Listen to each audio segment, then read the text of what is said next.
Welcome back. Once again, it's 2017 and we are the so-called experts. We're called the so-called experts because we're not really experts. I'm Phil Davis, formerly of the washing line. You, Rafe Griffin, are the man that canned my washing line thing, aren't you? No, I'm not. No. Oh, well, that's what everyone thinks. It's called a rebranding, Phil. Oh. Come on, modernisation. So I've got to get my brand changed. What's your brand? What's the Phil Davis brand? Well, it was Phil Davis from the washing line, remember? What's your brand?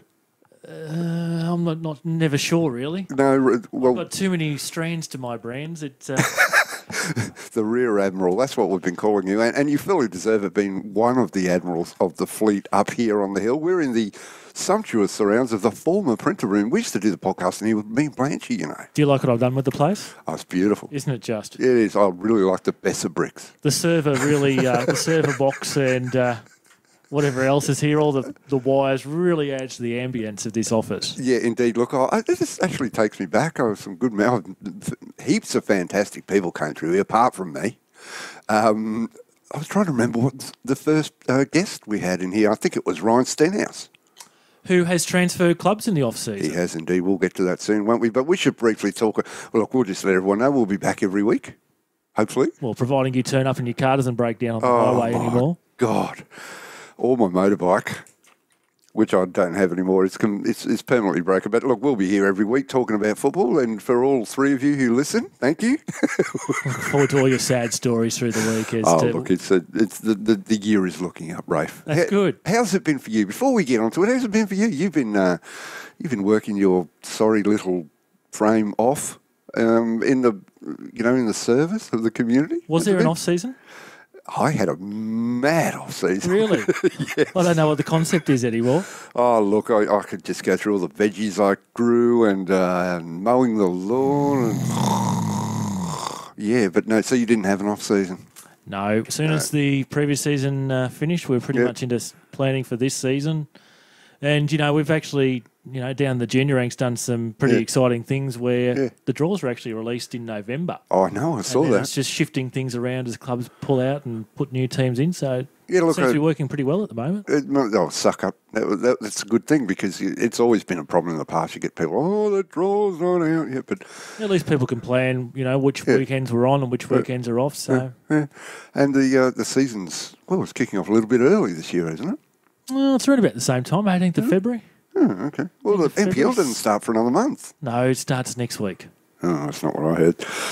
Of course, the draw's been out. Look, we'll just briefly talk about the pre-season. The Silver Boot was won by Moreton Bay United, and the runner-up was indeed Ipswich Knights. Who were the surprise packets of the tournament. They were. I've said in the past, you've got to ignore pre-season form, haven't I?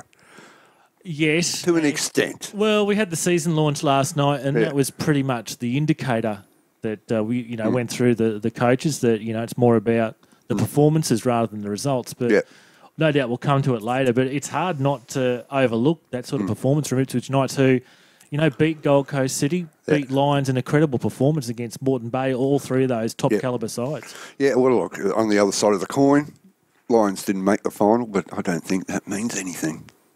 I think they're still going to be one of the favourites. Yeah, but there's still pressure on Mooney. Oh, yeah. He'll pick that up later on. It's all right. Yes, he's under pressure. He is. The best squad in the league, the best facilities, the best field. Under pressure, the poor fella. I feel so sorry for him. Pressure on expectation. Yeah. I've got into trouble in the past with mentioning that. So you think he'll get a run this year? He got his knee fixed in the off-season. Did he? Yeah. No. Well, it looks like Scott McPickle might get a run. We'll get Mooney out there in the bromance. They can tackle each other. They'll love that, yeah. Look, there's not a lot to be learned, you wouldn't think, from the pre-season because, the seasons are completely different. Kettle of fish, and we've got a brilliant round this weekend. Look, before we go to the round, I think I've been through all the teams, the ins and outs. I think it's going to be the best season we've ever had because... And that was the theme last night from the coaches. They all said this is like last year was close. Yeah. This year they expect it to be even closer again. Absolutely. Who's going to get relegated? Well, let's not take two of those teams. But well, I know which that, two? but Who which knows? two? It could be, I don't know. It's a dodgy thing. It's going to be fantastic. I know that much. And the addition of two clubs from Capital One who've just come along leaps and bounds, Grange Thistle and South United. As you know, I've got a bit of a soft spot for Thistle, so... I've got a bit of a soft spot for South United. Yes. Well, we'll hang out together, and you can wear orange and I'll wear green. Do you think we should have a look at the games this weekend and give our tips? Would probably be a good idea, considering we've been warbling on for about 5 minutes or so about absolutely nothing. That's what I do. It's the Seinfeld episode of the so-called Xperts. That's what I do. Imagine if we just were so boring. And yet you continue. There are so many podcasts around that I put them on and I go, oh my God, I'd rather kill myself than listen to this. But at least you've got to have a sense of humour. Do you have one, do you? I made you laugh a couple of times last year, if I remember correctly. I did. Come on, move it along. All right, move it along. You're the boss, apparently. Okay, well, the first game of the round this weekend up at AJ Kelly Field, and, well, it's a cracker. Be fair enough to say these two teams are favourites for the title, Peninsula and Lions? That seems to be the overwhelming opinion in the football community, that these two will be there when the guns are firing at the end of the season. Yes, you would think so. So this game is absolutely crucial. Peninsula Power, they've added Dean Briggs. Straight up, I'm going to say he could be the most vital player in the league this year because he's fantastic at Holland Park. It's a big call. Well, he could be. But it's up to Peninsula. We know what happened last year. They got a great team together on paper. They looked like everyone. Darren tipped them to streak the league. It was a kiss of death, really, wasn't it? Let's be honest. Darren tipped them to streak the league, and they're in pretty much that same position again. Yeah, it was a question I asked Aaron Philp at the season launch last night. He inherited that squad last year. Now he's had the chance in the off-season to basically mould the squad that he wants and the playing style, that he wants to his coaching philosophy. Throw in Ben Ryan there as assistant coach. Not a bad setup, is it? It's a great setup, and one thing for me that was really good in the Macron Cup, of course, we didn't mention the fact that, that Peninsula won the Macron Cup up at their own patch, is that Charles Mendy, who struggled last year, was player of the match in the final, and if he can start hitting the net, we saw when he was at Moreton Bay United, he's an absolute quality striker, one of the best running around. So that swaves through defenders. Absolutely, you can, And Lions, well... You just rattle off the names I've still got, Nathan Shepherd, Michael Butters, etc., etc. And their big thing is it's like a new signing. Their captain, Matt Simic, is back from his broken leg suffered in pre-season last year. And I'm going to put my hand up and say I think he's the best defender in the league, and he's possibly even the best player in the league. And they've brought in another...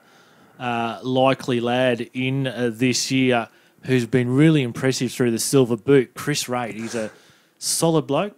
Plays on the right-hand side of the midfield, and he'll be one to watch this year as well. Yeah, indeed. I noticed him on the team sheet a couple of times, and I had to check the spelling of the name, actually, because, you've got to get your spelling right. And so Chris Raitt. Do you rate Chris Raitt? I do. I highly rate Chris Raitt. Okay, well, we're going to do the tips this year. We'll try and keep a track of them through the season because we've been pretty slack in the past. Peninsula versus Lions. Rafe, who are you tipping? Probably Lions just ahead at the moment in terms of preparation of Peninsula. So Peninsula, I think, has still got a few injury woes, and they've got some younger kids that have been brought up and, through their Macron Cup performances, they have sort of gone behind in the first 20 minutes and conceded goals, and that's probably been a symptom of that, that some of those youngsters not quite switched on from the start. But I think Lions probably just a shade ahead in terms of the preparation at the moment. But when this return fixture comes, it'll be...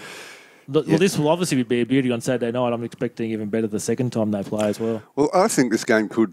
Well, no, I love outlandish statements. This could decide the title. Are you going to say this in round one? I know where you're going. This could decide the title. It really could. Because... for Peninsula, the pressure is on them in this one. They're at home. Last season, they didn't start well. I'm actually going to tip the draw on this. I think that both teams are going to be a bit cagey, and I think they're very well balanced. And the first game of the year always throws up some interesting results. And I'm going to tip the draw. So there you go. That's your prerogative. It is my prerogative. Next game of the round will be... Sit on the fence if you will. Oh, I like the fence. You wait to see how many fences I'm sitting on this week. Next game of the round will be 6 o'clock down at Chris Green. Yes, Chris Cornelia Green, Park still having some remedial action taken on it. Remedial action. Big word, isn't it? Oh, it's not big, but it's very clever. I made you laugh. You've got to keep that microphone up so I can hear you laugh. People don't want to hear me laugh. No, they don't. I like your muttly laugh. Logan versus East, a lot to be learnt from this game as well, because Logan had an average pre-season. They brought in the Canadian keeper, Scott Schufelt, I believe his name is. Yeah, but if there's one game... Yeah. Or one team that Logan seems to have had an advantage of over previous years, it's Eastern Suburbs. Well, Eastern Suburbs are an interesting case in point, because we looked at last year and we thought they were in the whole raft of players were going to leave. And the club decided to stay and keep Steve Glockner, let the players go. And they overperformed in the Silver Boot, apart from the last game against Lions, but we'll ignore that one. So can that side gel? Well, that was a reserve side that went out against Lions pretty much, so disregard that result, I think, in terms of a senior setup. But as you said, we thought it was all doom and gloom down at Heath Park in the off-season. Turns out they've actually been able to keep a number of players that were in their first squad and a number of promising reserves that have come through. Throw in Geordie Farina, who's come back. Oh, absolutely, yeah. And he's a better player now than he was when he was there before, which is vital. I also rate Corey Sewell.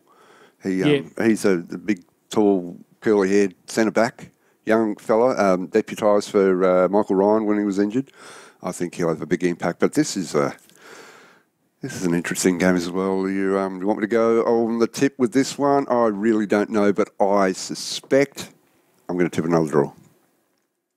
Yeah, it's a draw. I know. I can hear you rolling your eyes. You might have a point, as I said. Logan do start off the season traditionally very well, as we've seen in previous years, but I'm going to go East. Okay.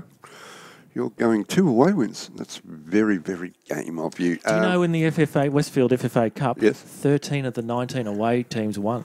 I know. I saw it on the... That has no correlation to this weekend, but I just thought I'd throw it in anyway. It's an interesting fact, because when I heard you say that, or someone said it, I think it was you. It was you, wasn't it? Of course it was me. Of course it was you.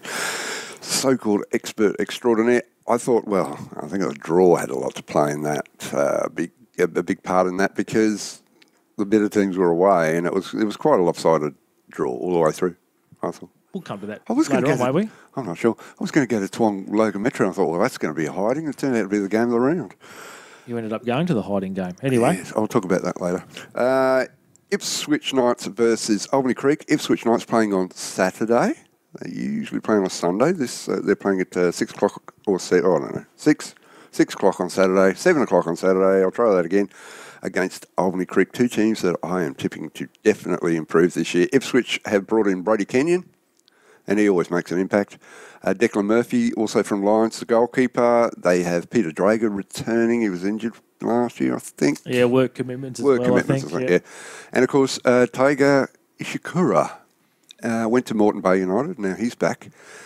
And he's a very good player. Oh, absolutely. But he tends to overplay it. Well, he did when he was at Ipswich Knights. Players yell at him.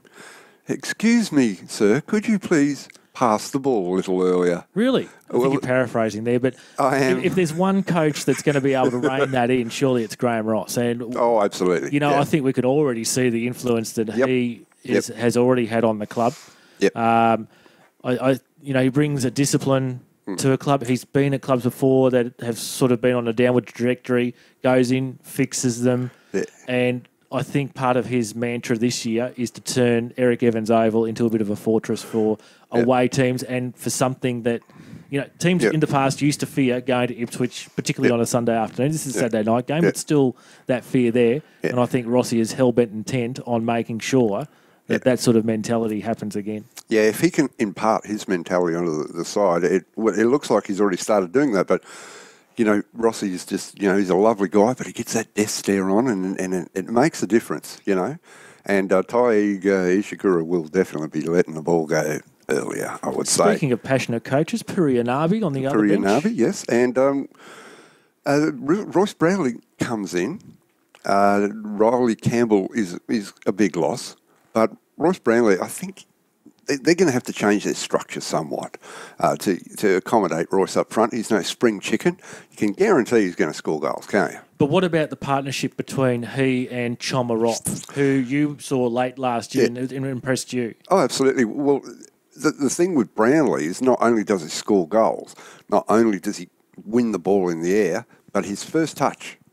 He gets a ball up to him up front, and his first touch, bang, off, laid off, and he's quality of that. So I would say that Arop will have a definite advantage playing alongside him. I fancy Ace to be better this year. They were at the end of last season, the fortress was Sir Walter Park. I was talking to someone earlier today. They had a slow start to the season, then they picked up through the middle and then fell off away at the end. If they can remain more consistent through the season, and let's not forget, while they did finish 8th last year, they were basically in the running for a final spot up until the final weekend. Yep, that's right, they were. Yep, and they had a big influence on the other final spots. You know, there was so much pressure on the other clubs to win their games, assuming that the Ace won theirs, you know. In that one, what do you fancy there? I'm going to go Albany Creek purely on the basis that Ipswich Knights had a really tough game against Moreton Bay. It was very physical last week. Hot conditions, played at 8 o'clock on Sunday night. They've probably had less recovery time and they've had to recover from more injuries. Albany Creek probably a bit fresher, and that's really the only basis that I'm going with. I think any of the three results is possible here. Yeah, well, I'm going to follow my theme because I think that this round is shaping up to... It's very difficult to tip. You're not going to pick 6 draws, are you? I'm going to pick 3 draws. I'm going to tip Ipswich and Ace to draw in that one because, it's so hard tipping the first round. You don't really get a concept of where the teams are at, you know. I'm going to tip a draw in that one. You're going for Ace. The next one, which has been advertised in the Valley on that big board down there on the main road... How impressive is that? Oh, no, it's fantastic. Number of billboards around town, though, apparently, too. Really? Yeah. Grange Thistle versus Mitchelton. The first time Grange have been back in the top flight since God knows. Can you tell me? 20 years. 20 years. 20 years. Exactly. Yep. Well, there you go. And I think, from memory, it's their anniversary, 100th year anniversary next year as well, so it's perfect timing. And it's a derby. I'll feel well in amongst my northwest brethren over there. I feel like it's hometown for me. I'm sure you will. Be plenty of heads on the sideline. Nothing else. Grange Thistle versus Mitchelton. Grange are obviously setting out their stall. They want to be. They don't want to be worrying about relegation. You know what I'm saying? They're impressive signings. Well, they've got Matty Carr in goal. Josh Ahern, who is just quality, was in the Brisbane rep side. Brisbane Select, and Tim Smiths, which is, we know that he's got a few injuries, but if Smiths can be banging them away. Yeah, as I said to their coach last night, Geordie McLeod, those signings just prove that they're not there just to make up the numbers. Yep, exactly. I completely agree. And on the other side of the coin, Mitchelton will be away. The first thing that you have to bring up is they lost Jason Shade and Gabriel Sarasol. 2 were close to their best players last year. They brought in Linus Shibler in goal, who's quality, from UQ. But the name to remember is Ben Njai, and he will be in the Golden Boot race. You just get the feeling that he only needs to step a little bit further, and he'll be the best striker in the league, if he isn't already. Going to be a tight game. I think there'll be a lot of feeling in it. Now, when teams come up, that first game, it means so much to them. They go out there, they are red hot, they're prepared, particularly at home. And that will have a bearing on the game. But for me, I'm going to tip Mitchie to win it. Ooh, okay. So Leo was telling me that his pre-season record, and, we don't really need to read into pre-season, that his pre-season record was something like 7 wins from 45 games. Yep. I said to him last night, it doesn't really hurt you because, you had those successful years in Capital One. You were runners-up last year. I just feel that this year it's a bit of a different proposition. There have been a lot of changes compared to previous seasons. And compared to most of the other clubs too. Look, I'm feeling a draw for this one. Okay. Yeah, I just think that it'll be... Grange will be in it, no question. But it's... I don't know. I've just got a feeling Mitchell will win. And, of course, there may be a few mystery players Is there any registrations come through we don't know anything about? Operations manager? You just never know who might turn up. I'm already hearing a few rumours around the way about players that have turned up at various clubs. Yes. Okay, the next game is on Saturday night, and this should be an absolute cracker. I believe Juddy will be out there covering this. South United versus Rochedale Rovers at Wakeley Park. South United returning, of course, John McCain, former Socceroo. Maybe he'll be a Socceroo again one day. Who can tell? No, well, he's retired from professional football now. I think those days are now well and truly past him. But what a massive signing for South that was in the off-season when that news came through. It was, how often do we see former Socceroos in our league? Indeed. Not that often. Last week, South played against Redlands and they beat them 4-1, 5-1, something like that. And I'm not sure what Redlands squad had out, but I do know that South United had their full complement of 20 players available for the first time. So that is a really good sign. Yeah, absolutely. Yeah. Well, regardless of what sort of Redlands side it was, when you put 5 goals away against an opponent, it's going to fill you with confidence no matter what, isn't it? Yep. Now, on the other side of the coin, we have Rochedale Rovers take this short trip down whatever that road is, Underwood Road, I think, take to get there. I'm not sure. Yeah, possibly. Padstow Road. They've signed Kato Aochi up front. They really needed a striker. They've got They've got Jason Tobin over from Ipswich, formerly at Lions. And a player that I rate is Tim Morgan from Lions. He's a young player.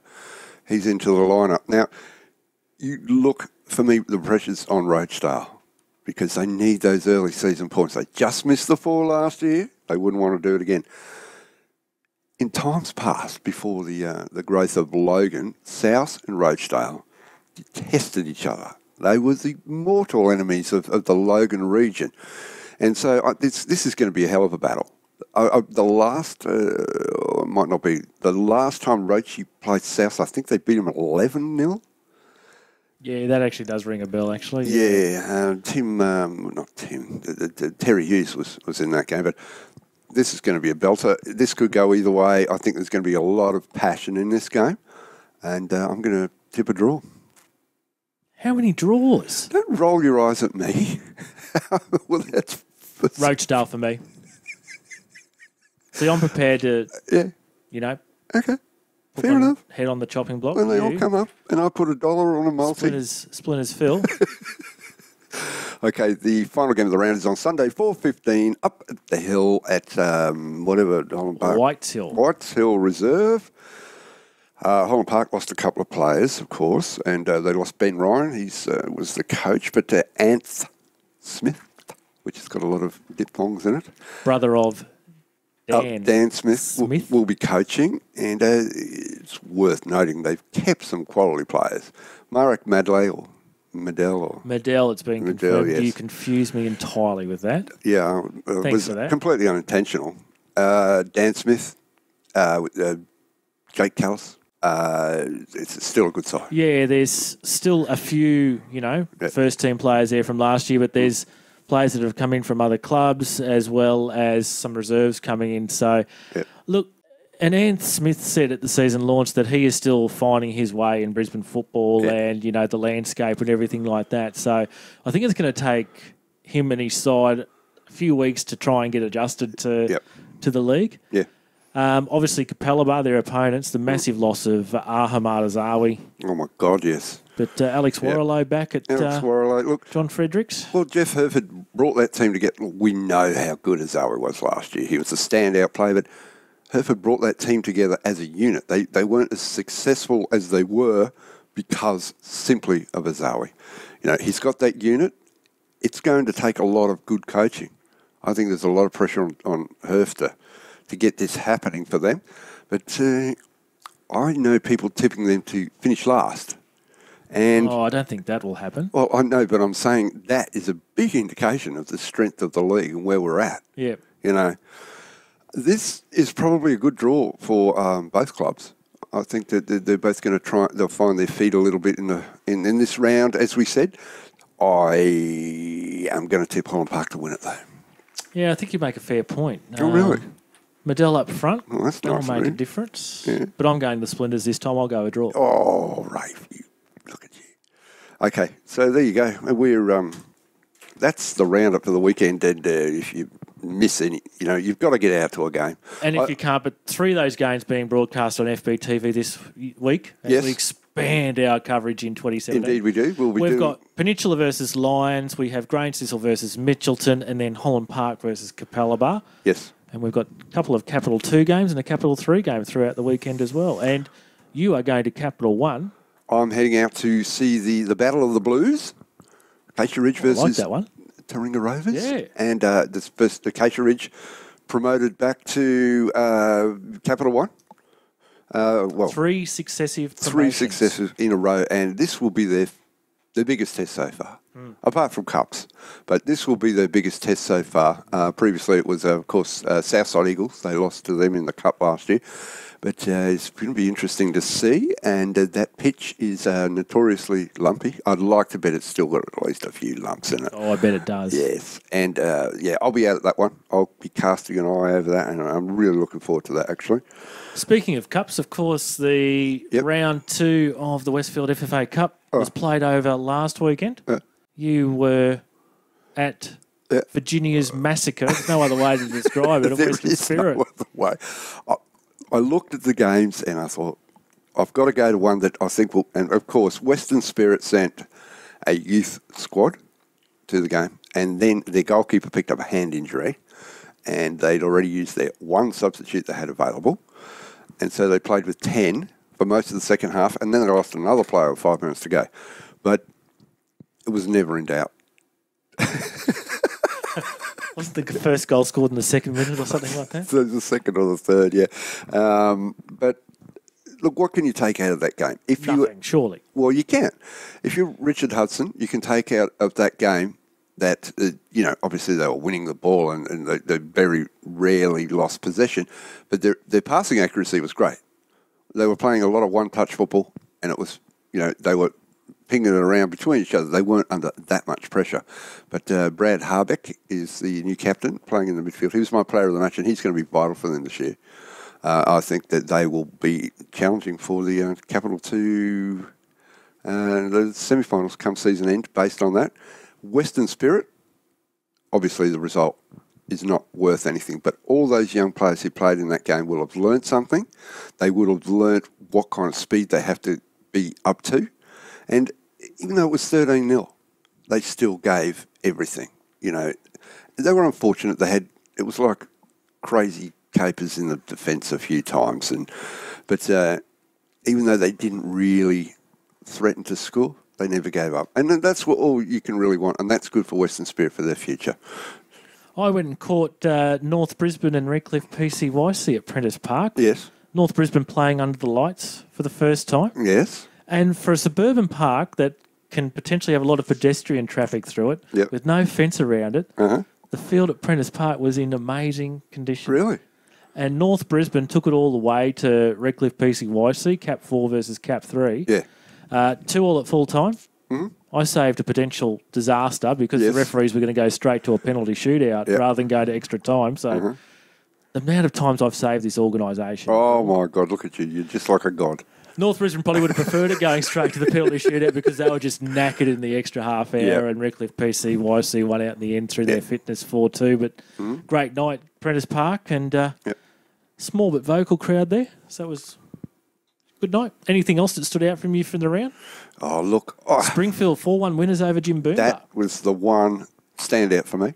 Springfield performed better than expected last year because they beat Caboolture, remember? Yes, they did. They did. And, that's a good sign for me. I also thought that Logan Metro losing 2-1 to Toowong was another good sign for them. I'm out that way, and they're doing a hell of a lot of promotion around the area. It's a good thing to see. Everything else was pretty much cut and dried. There was no real upsets. Ipswich City got over AC Carina.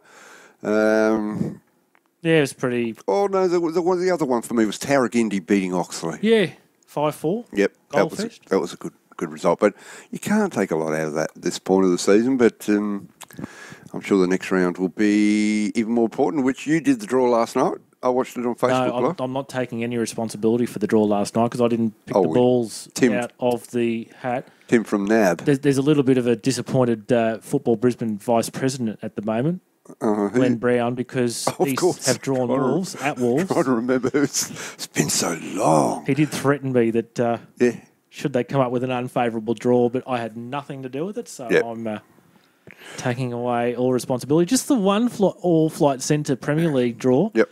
Holland Park taking on Ipswich Knights. Holland Park wouldn't be happy with that. They drew Lions in the first round last year. Yeah.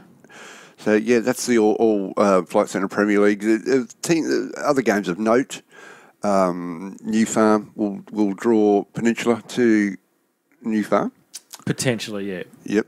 Well, they're playing against each other. We've just got to check on the field requirements, etc. Well, there's a few curfew issues there at New Farm Park with lights. Wolves played at New Farm. That was in the day. Why can't they play in the day? Because it's a midweek. Oh, that's right. You're so bossy. Springfield United against Albany Creek. Well, I'm sure that if Springfield have lights or whatever the requirements are, that they'll draw all their supporters for that one. North Pine have an interesting trip to St George Willawong. That will be interesting. Relegated North Pine from the Premier League to St George Willawong, which are obviously a growth club. There's no question there. So, it's a slightly... there's a few good games, and that's what we kind of want, really, because you do want the better sides to be later in the draw. Now, I've got a question for you, because I'm not sure. When do the NPL sides come in? Round 5. So they don't come in the next round? No. And Toowong got the free pass to round 4. They did? To buy. They did? Ball number 40. They did? Everyone was looking for that last night. They did? Toowong got it. Came out very late? No, midway through. Yeah, I don't know. I watched it while I was just getting ready for work this morning. How long have you talked for now, Phil? We're up over half an hour. Oh, okay. Well, look, that's enough from me and enough from you. We got anything else to talk about? This is the first podcast of the season. I'm trying to still figure out where I am, who I am, and what you are. Aren't you Phil Davis at Cusack? I'm Phil Davis at Cusack, yes. But it's going to be a fantastic season. So just briefly before we go, who's going to win the Flight Centre Premier League, Rafe? Still hard to go past Lions, isn't it? Yeah, I'm going to tip Lions as well. And you sound a bit cliched and a bit boring doing that, don't well, they're still the best team, aren't they? Well, as Aaron Phillips said last night, once they play Lions on Saturday night, they've only got to play them once again in the 21 weeks. Yes, that is logically profound indeed. And if they beat Lions, I think it's fair to say for me that Lions and Peninsula will be the two teams up the top, and the improvers will be Ipswich and Ace for mine. I expect Mitchie to get in the top 4 or thereabouts, and Roachie somewhere up near the top 4.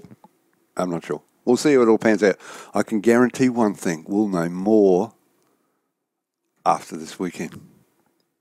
You are Phil Davis, formerly of the Washing Line, now at footballrisbane.com.au, and I'm Rafe Griffin. Thanks for listening, and we'll be back to something more sensible next week.